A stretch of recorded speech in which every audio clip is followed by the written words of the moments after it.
അസ്സലാമു അലൈക്കും. ഇന്നെന്താ തിന്നാണ്ടാക്കിക്കണോ വെച്ച് കണ്ടാണ് കേട്ടോ കുട്ടികൾ സ്കൂൾ വിട്ട് വരൽ. നമ്മൾ രക്ഷിതാക്കൾക്ക് അങ്ങനെയാണല്ലോ അല്ലേ. രാവിലെ അപ്പം ഉണ്ടാക്കിയാൽ അതിക്കെന്ത് കറി ഉണ്ടാക്കും, ഉച്ചയ്ക്ക് ചോറുണ്ടാക്കിയാൽ അതിക്കെന്ത് കൂട്ടാണ്ടാക്കും. അതുപോലെ തന്നെയാണല്ലോ കുട്ടികൾ സ്കൂൾക്ക് പോയാൽ സ്കൂൾ വിട്ട് വരുമ്പോഴത്തേനും ഓൾക്ക് കൊടുക്കാൻ എന്തുണ്ടാക്കുക, അങ്ങനെ ഒരു ചിന്ത വരുമല്ലോ അല്ലേ. അതുപോലെ ഞാൻ ഇന്ന് ഓല് സ്കൂൾ വിട്ട് വരുമ്പോൾ എന്ത് കൊടുക്കുമെന്ന് ആലോചിച്ച് വന്നപ്പോൾ കുറച്ച് കടലപ്പൊടി ഉണ്ടായിന്. അപ്പോൾ അത് വെച്ചുകൊണ്ട് കൊക്കവട ഉണ്ടാക്കാമെന്നല്ലേ. അപ്പോൾ അതിന് വേണ്ടിയിട്ട് 4-5 സവാള പൊറുക്കിയെടുത്ത് അത് തൊലി കളഞ്ഞ് ചെറുതാക്കി അരിഞ്ഞെടുത്ത്, അതുപോലെ തന്നെ കുറച്ച് ഇഞ്ചി പച്ചമുളകും അതും ചെറുതാക്കി അരിഞ്ഞെടുത്തേക്കണം കേട്ടോ. ഇനി ഇതെല്ലാം കൂടി ഒരു പാത്രത്തേക്ക് ഇട്ടെടുക്കുക കേട്ടോ.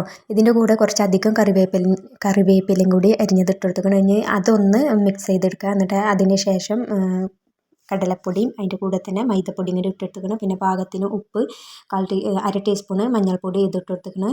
എന്നിട്ടൊന്ന് ഇളക്കി എടുത്തിട്ട് പിന്നെ വെള്ളം പാർന്ന് കൊടുത്തുകൊണ്ട് പാകത്തിന് ഈ പാകത്തിൽ കേട്ടോ, ഈ പാകത്തിന് ആക്കിയെടുക്കുക. വെള്ളം ഏറരുത് കേട്ടോ.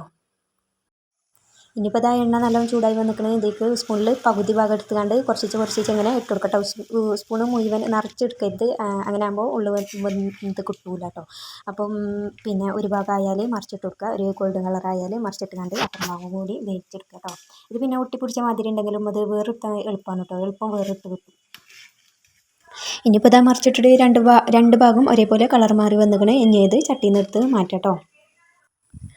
അപ്പോൾ ഇന്നത്തെ വീഡിയോ ഇത്രയേ ഉള്ളൂ. നിങ്ങൾക്ക് ഈ വീഡിയോ ഇഷ്ടമായാൽ ലൈക്ക് ചെയ്യുക, ഷെയർ ചെയ്യുക, സബ്സ്ക്രൈബ് ചെയ്യുക. അടുത്തുള്ള ബെല്ലൈക്കൻ നിൽക്കുക, അതിലോളൊന്ന് പ്രസ് ചെയ്യണേ.